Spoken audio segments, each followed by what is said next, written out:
दिखाओ। अगड़म बगड़म गिली गिली छू, ऐ तिरंगे छू मंतर हो जा तू। और फिर विभोर ने अपने हाथ में पकड़ा हुआ छोटा सा तिरंगा जल्दी से अपनी जेब में डाल लिया और अपने पिता से बोला, बाबा आंखें खोलिए और बताइए कहाँ गया तिरंगा। अरे अभी तो यही था, कहाँ गया? कमाल है भाई। मैं बताऊं बाबा, इसकी जेब में है वो। बड़ा आया नकली जादूगर। दीदी गंदी है। विधि, ये गलत बात है। हमारा विभोर एक बहुत अच्छा जादूगर है, तुम्हें उसके बारे में ऐसे नहीं बोलना चाहिए। लेकिन बाबा, आपने ही तो कहा था कि जादू तो बस हाथों की सफाई है। हाँ बिल्कुल है, लेकिन अगर कोई आपके हाथों की सफाई न पकड़ पाए तो उसके लिए तो ये जादू ही हुआ ना। और भाई, हम तो अपने विभोर की कलाकारी नहीं पकड़ पाए थे। आप देखना बाबा, एक दिन मैं बहुत बड़ा जादूगर बन के दिखाऊंगा और सबसे पहले ये दीदी को चिड़िया बनाकर उड़ा दूंगा। हाँ। अच्छा बच्चू रुक, उससे पहले मैं तुझे कबूतर बनाती हूँ। ठीक उसी वक्त विभोर और विधि की माँ कविता वहाँ आई और बोली, चलिए खाना खा लीजिए। अभी नहीं, बस ये कविता की आखिरी पंक्तियों में फंसा हुआ हूँ, बाद में खाऊंगा। ओफो, अब बस भी कीजिए। कभी कभी तो लगता है कि ये डायरी नहीं, मेरी सौतन है सौतन। अरे, इसमें भी लिखता तो मैं कविता ही हूँ ना, जो कि तुम्हारा नाम है। हाँ, लेकिन उन कविताओं में मेरा जिक्र भी नहीं होता। सुनो जी, आखिर आप मान क्यों नहीं जाते? अच्छी खासी नौकरी मिल रही है, बार बार ऐसा मौका नहीं मिलेगा। और मुझे वो मौका नहीं चाहिए जिसे लेकर मैं अपने देश के साथ गद्दारी करूं। जानती हो ना कि इस नौकरी को देकर वो मुझे अपने एहसानों तले दबाना चाहते हैं, ताकि मैं अपनी लेखनी छोड़कर बस वही लिखूं जैसा वो मुझसे कहें। हाँ तो इसमें परेशानी क्या है? बस कविता, और कोई बात नहीं। असल में नंदन एक कवि और लेखक थे। उनकी लेखनी में या तो देश प्रेम की भावना भरी होती थी या फिर समाज में हो रहे भ्रष्टाचार और गलत कामों के खिलाफ तीखे बोल, जो कुछ लोगों को बिल्कुल पसंद नहीं आ रहा था। क्या है ये नंदन का मसला तो पिछले महीने ही हल कर दिया गया था ना। सर, हमने उसे जॉब ऑफर की थी, लेकिन उसने मना कर दिया। उल्टा अब वो हमारे खिलाफ और ज्यादा लिखने लगा है। ठीक है, तो इसका देशभक्ति का भूत उतारने का दूसरा तरीका भी है मेरे पास। गोगा को फोन लगाओ। ये है डैनी, जो देश की कई बड़ी कंपनियों का मालिक है और अपने बिजनेस की आड़ में ये लगातार देश के दुश्मनों की मदद कर रहा था। नंदन काफी समय से इन सब के खिलाफ आवाज उठा रहे थे और जब डैनी लालच देकर उन्हें नहीं रोक पाया तो उसने अपने पालतू गुंडों का सहारा लिया।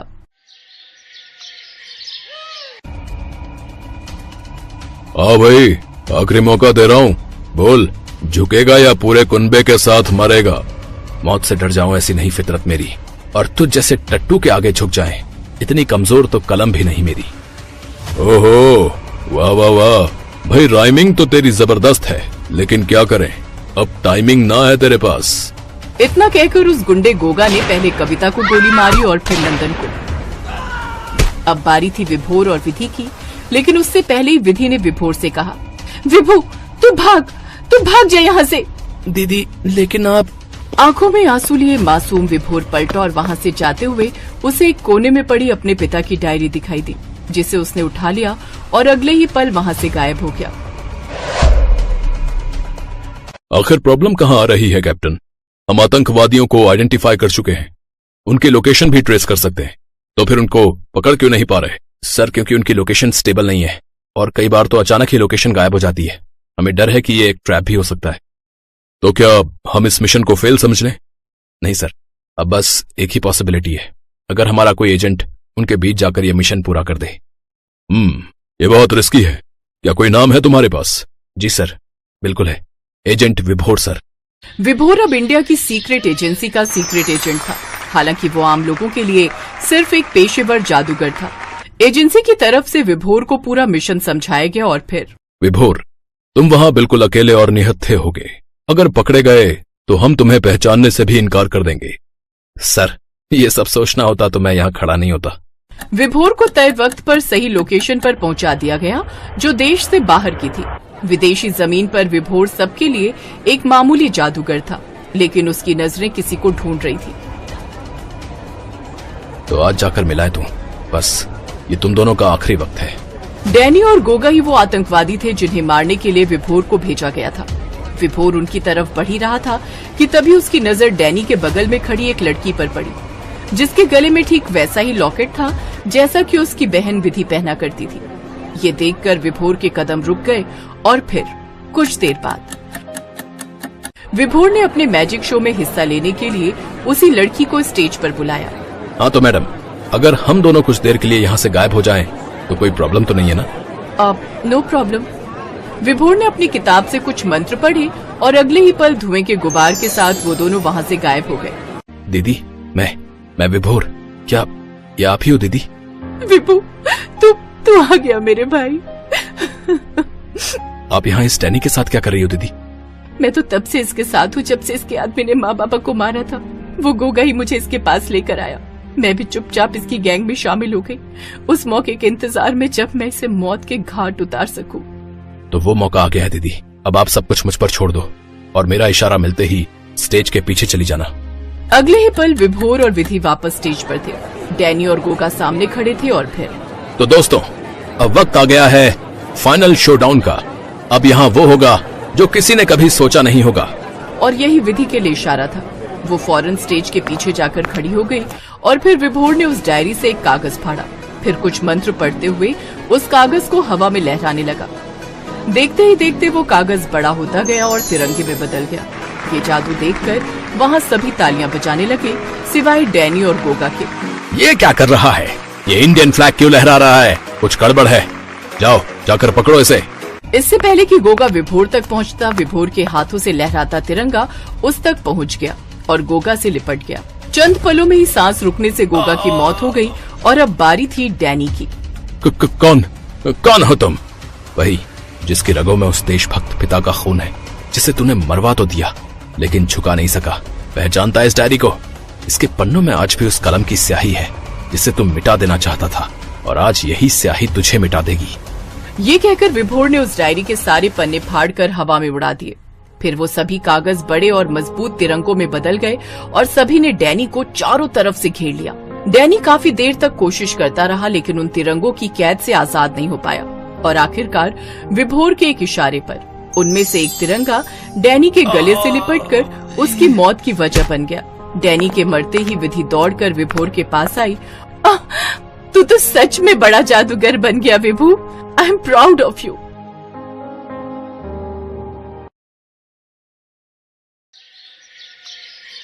सरजू सब्जी का ठेला लगाता था। परिवार में उसकी पत्नी शांति और 2 बच्चे कृष्णा और साधना थे। सरजू गरीब था। सब्जी बेचकर उसकी जो भी कमाई होती थी उससे घर और ठेले का किराया भी देना होता था। इसलिए कई बार वो चाहकर भी पत्नी और बच्चों की इच्छाएं पूरी नहीं कर पाता था। शांति, तुम भी कितनी बदनसीब हो। देखो ना, मैं तुम्हें शादी के बाद कोई सुख ही नहीं दे पाया। आप ऐसा क्यों सोचते हो जी? आप मेरे साथ हो, बस मुझे और कुछ नहीं चाहिए। बाकी भगवान पर विश्वास रखो। दुख के बाद हमारे सुख के दिन अवश्य आएंगे। अच्छा, तो मुझे कुछ खाने को दे दो भाई। वो 1-2 घर सब्जी के नए बंधे हैं, तो समय से बेचने जाओ तो वो मेरे से ही खरीद लेते हैं। सरजू सब्जी का ठेला लेकर निकल पड़ता है। वो मोहल्लों में जा जाकर सब्जियां बेचा करता था। कौशल्या नाम की एक बड़ी उम्र की महिला सरजू से ही सब्जी लेती थी। उसे पता था कि सरजू के आने का समय हो रहा है, इसलिए वो दरवाजे पर ही उसकी प्रतीक्षा करती थी। सब्जी ले लो, आलू, प्याज, भिंडी, तोरी, करेला, ककड़ी, खीरा, गोभी ले लो। अरे सरजू, आज बड़ी देर कर दी आने में। कब से प्याज लेने के लिए खड़ी हूँ। दाल को तड़का लगाना है। ला, जल्दी से 1 किलो प्याज दे दे। और सुन, कल जरा ताजी सब्जियां दे जाना। परसों फिर 15 अगस्त है, तू आएगा नहीं। अभी देता हूँ माताजी, ये लो। सरजू कौशल्या को सब्जी देकर आसपास के सारे मोहल्लों में घूमता था। सारा दिन सब्जी का ठेला लिए वो घूमता रहता था और शाम को थका हारा घर आता था। अब तू क्यों रोने लगा? क्या हुआ है?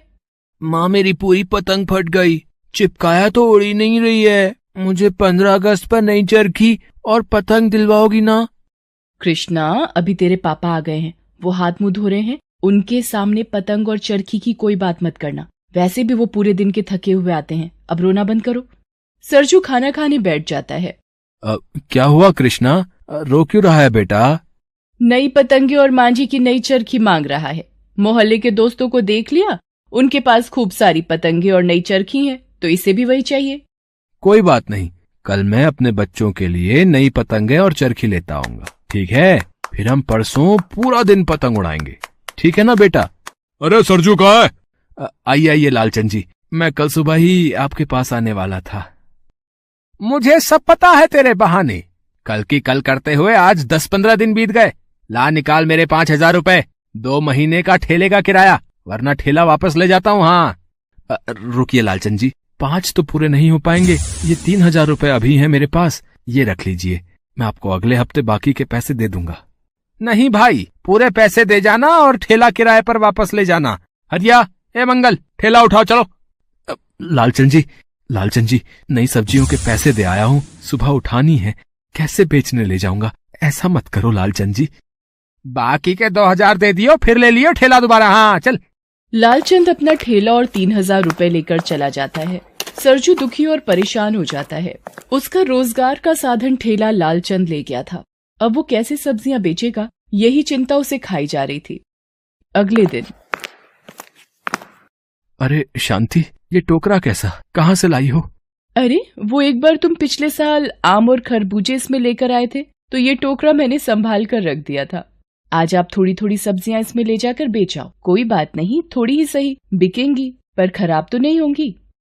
सरजू सब्जियों का टोकरा अपने सर पर रखकर बेचने चल पड़ता है। रास्ते में सड़क पर जाम लगा हुआ था। सरजू थोड़ी देर वहीं रुक गया। तभी एक लड़का अपने दोस्त के साथ गाड़ी में।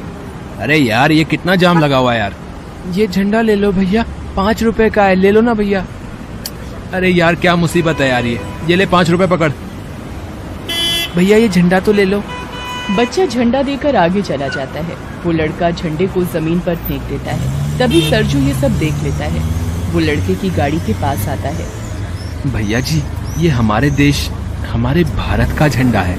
इस झंडे के लिए तो हमारे देश के कितने शहीद कुर्बान हो गए, पर इस झंडे पर आंच नहीं आने दी। इसे संभाल कर रखिए भैया जी। कल 15 अगस्त है और ये झंडा इस देश की धरोहर है। इसे माथे से लगाना ही हमारी शान है।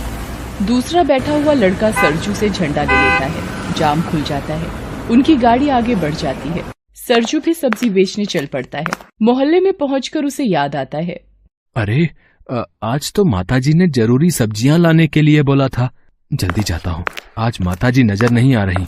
माताजी, ओ माताजी, कहाँ हो? अरे आज सब्जी नहीं लेनी क्या? अरे दरवाजा तो खुला हुआ है, पर कोई आवाज। अरे अरे, ये कौन करा रहा है? हाय, पानी। माताजी आप जमीन पर कैसे गिरे? अरे माताजी कुछ तो बोलिए। मेरा पंप, मेरा पंप। माताजी ये मांग रहे हो आप? खाली है। Doctor, doctor. कौशल्या की सांस फूलने लगती है और वो बेहोश हो जाती है। अरे अब क्या करूं? इनके तो घर का कोई सदस्य भी दिखाई नहीं दे रहा है। मुझे इन्हें हॉस्पिटल ले जाना होगा। बाहर किसी रिक्शा को रोकता हूँ। ए भैया, ए रुकना, जरा रुकना, इन्हें उठाने में मदद करो यार। यहीं पास के हॉस्पिटल ले चलो भैया। 1 मिनट रुको, ये दुकान वाले भैया को बता दूं। भैया, इन माताजी के घर का कोई व्यक्ति आए तो बता देना, पास के हॉस्पिटल ले जा रहे हैं। ठीक है जी। मैं अपनी सब्जी की टोकरी यहाँ रखकर जा रहा हूँ। ठीक है भैया, जैसे ही कोई वापस आता है मैं बोल दूंगा। ठीक है, जाओ जाओ। सरजू कौशल्या को हॉस्पिटल ले जाता है। डॉक्टर कौशल्या का चेकअप करते हैं। देखिए, इन्हें अस्थमा का अटैक आया है। इनके घर से कौन है? जी अभी तो मैं ही हूँ इनके साथ। बाकी मैं दुकान वाले को खबर दे आया हूँ। कोई भी इनके घर से आए तो खबर दे देंगे। डॉक्टर, कौशल्या जी को होश आ गया है। अब कैसा महसूस कर रही हैं आप? जी अब मुझे ठीक महसूस हो रहा है डॉक्टर। मुझे कौन लाया है यहाँ? मुझे तो होश ही नहीं था। माताजी आप बेहोश हो गई थी, कोई था नहीं तो आपको मैं हॉस्पिटल ले आया।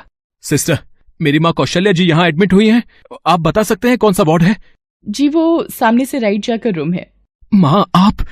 ये मेरा बेटा आ गया है, धीरज। माँ आप ठीक तो हो ना? डॉक्टर, अब मेरी माँ कैसी है? धीरज, मैं अब ठीक हूँ। सरजू ने मुझे समय पर हॉस्पिटल पहुँचा दिया। अरे भैया जी, अरे आप तो वही हो ना जो मुझे सुबह मिले थे? हाँ सरजू भैया, आज आपने मेरी माँ को बचाया। आपका बहुत बहुत शुक्रिया। 1-2 घंटे में आप इन्हें घर ले जा सकते हैं। मैंने दवाइयाँ लिख दी हैं। धीरज सरजू के साथ माँ को घर ले आता है। धीरज बेटा, सरजू तुम्हें कैसे मिल गया? माँ, आज सरजू भैया ने मुझे अपने देश के झंडे का सम्मान करना सिखा दिया। धीरज माँ को सुबह वाली सारी बात बताता है। अरे हाँ, कल तो 15 अगस्त है, पर तू तो ठेले पर सब्जी लाता है। सरजू, आज तेरा ठेला कहाँ है? माताजी, वो किराया पूरा नहीं दे पाया, इसलिए उसका मालिक ठेला वापस ले गया है। अरे माँ, मेरा वो दोस्त है ना अनिल, उसके पापा ठेला वगैरह ही बेचने का होलसेल का काम करते हैं। अगर हम सरजू भैया को एक नया ठेला खरीद दें तो इनको किराया भी नहीं देना पड़ेगा। हाँ, ये ठीक है, तू सरजू को नया ठेला ही दिलवा दे। माताजी, ये सब रहने दीजिए। सरजू, तू भी तो मुसीबत के वक्त मेरे काम आया, अब मेरा फर्ज भी तो कुछ बनता है। सरजू भैया, ये कुछ पतंगे और मांझा लेकर आया था, आप कल बच्चों को यहीं ले आइए। मेरे दोस्त भी होंगे, बच्चे भी 15 अगस्त यहीं मना लेंगे। हाँ हाँ सरजू, अपने परिवार को कल यहीं ले आओ, थोड़ी देर बच्चों का भी मन बहल जाएगा। अगले दिन सरजू शांति और बच्चों के साथ 15 अगस्त मनाने आता है। कृष्णा और साधना पतंग देखकर बहुत खुश होते हैं। धीरज कृष्णा और साधना को ढेर सारी पतंगे देता है और उनके साथ मिलकर पतंग उड़ाता है। शांति, तुम मेरी रसोई में जाओ और सबके लिए गरम गरम पूड़ी छोले बनाओ, आज सब तुम्हारे हाथ के पकवान खाएंगे। शांति सबके लिए पकवान बनाती है। सब मिलजुल कर 15 अगस्त मनाते हैं। सरजू और शांति की आंखें खुशी के आंसुओं से भर गई थी। बच्चों के चेहरे की खुशी बता रही थी कि आज गरीबी की गुलामी से बच्चे आजाद होकर उड़ने को पंख फैला चुके हैं। कौशल्या और धीरज की मदद से सरजू को बहुत सहायता मिलती है। आखिर एक गरीब का 15 अगस्त खुशियों की उड़ान भर चुका था। हेलो दोस्तों, कैसे हैं आप सब? हमारी कहानियाँ देखने के लिए हमारे चैनल को सब्सक्राइब कीजिए और हाँ, बेल आइकॉन पर क्लिक करना मत भूलिएगा।